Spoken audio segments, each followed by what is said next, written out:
Welcome to Nabadarpan YouTube channel. সকলকে স্বাগত জানাই নবদর্পণ ইউটিউব চ্যানেলে। ফ্রেন্ডস, এখনও পর্যন্ত যারা আমাদের চ্যানেলটি সাবস্ক্রাইব করেননি, প্রত্যেকের কাছে রিকোয়েস্ট, আমাদের চ্যানেলটি সাবস্ক্রাইব করে আমাদের পাশে থাকুন, আমাদেরকে সাপোর্ট করুন, আমাদেরকে এগিয়ে যেতে সাহায্য করুন। ফ্রেন্ডস, আজকে আলোচনা করব ডক্টর জাকির নায়েকের জীবনী। চলুন ভিডিওটা শুরু করি। জাকির আব্দুল করিম নায়েক একজন ভারতীয় ইসলামী চিন্তাবিদ, ধর্মপ্রচারক, বক্তা ও লেখক, যিনি ইসলাম ও তুলনামূলক ধর্মতত্ত্ব বিষয়ে কাজ করেন। তিনি অলাভজনক প্রতিষ্ঠান ইসলামিক রিসার্চ ফাউন্ডেশনের প্রতিষ্ঠাতা, যেটি পিস টিভি নেটওয়ার্ক পরিচালনা করে থাকে, যার মাধ্যমে তার বক্তৃতা প্রায় 10 কোটি দর্শকের নিকট পৌঁছে যায়।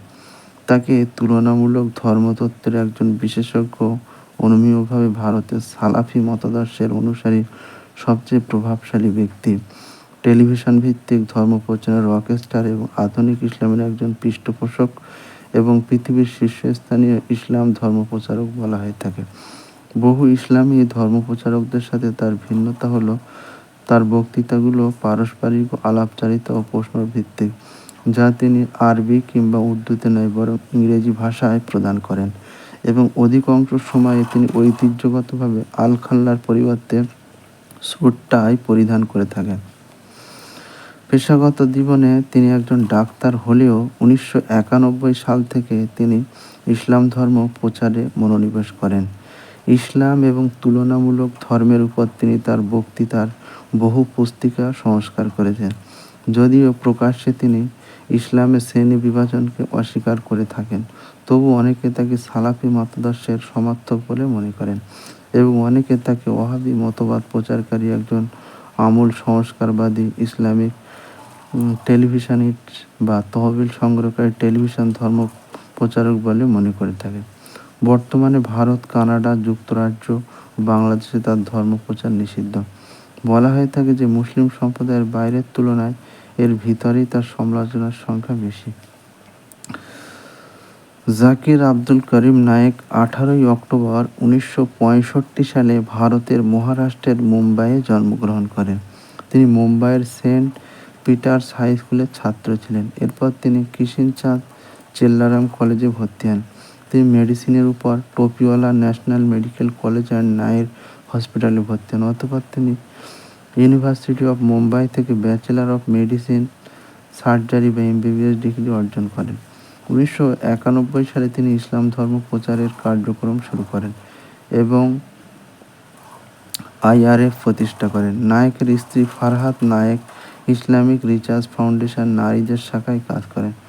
জাকির বলেন, তিনি আহমদ দিদাতের দ্বারা অনুপ্রাণিত হয়েছেন, যার সাথে তিনি 1987 সালে সাক্ষাৎ করেন। জাকিরকে অনেক সময় দিদাত প্লাস বলা হয়। এই উপাধি দিদাত নিজে দেন।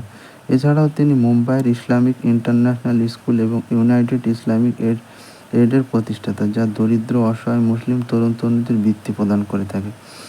ইসলামিক রিসার্চ ফাউন্ডেশনের ওয়েবসাইটে তাকে পিস টিভি নেটওয়ার্ক পৃষ্ঠপোষক আদর্শিক চালিকা শক্তি হিসাবে বর্ণনা করা হয়েছে, যে চ্যানেলটি সমগ্র মানবতার জন্য সত্য, ন্যায় বিচার, নৈতিকতা, সৌহার্দ্য, জ্ঞানের প্রচারের লক্ষ্যে কাজ করে বলে ওয়েবসাইটটি উল্লেখ করা হয়েছে। 2016 সালে একটি প্রেস কনফারেন্সে জাকির নায়েক নিজেকে নন রেজিস্টার্ড ইন্ডিয়ান বা বছরের অর্ধেকের বেশি সময় প্রবাসে বসবাসকারী ভারতীয় হিসেবে দাবি করেন। নায়েক বর্তমানে মালয়েশিয়ায় স্থায়ী নাগরিকত্ব নিয়ে বসবাস করছেন।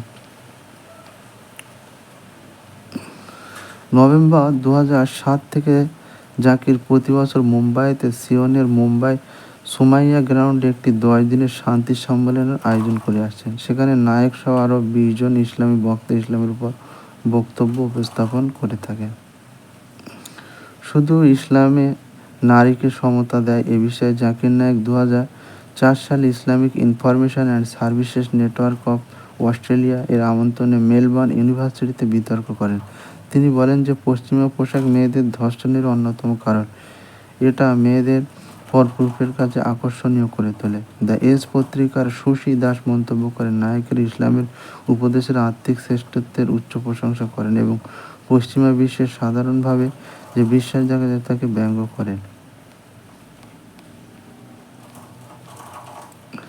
জাকির বলেন, তার লক্ষ্য হচ্ছে শিক্ষিত মুসলমানরা যারা তাদের নিজ ধর্মকে ত্রুটিপূর্ণ সেকেলে বলে মনে করেন, তিনি মনে করেন প্রত্যেক মুসলিমের উচিত ইসলাম সম্বন্ধে ভুল ধারণাগুলো ভেঙে দেওয়া এবং পশ্চিমা মিডিয়ার ইসলামের অপপ্রচারের বিরুদ্ধে রুখে দাঁড়ানো। সকলে ভালো থাকবেন, সুস্থ থাকবেন, আর অবশ্যই আমাদের চ্যানেলটি সাবস্ক্রাইব করে আমাদের পাশে থাকবেন, আমাদেরকে এগিয়ে যেতে সাহায্য করবেন, আমাদেরকে সাপোর্ট করবেন। Thank you for watching.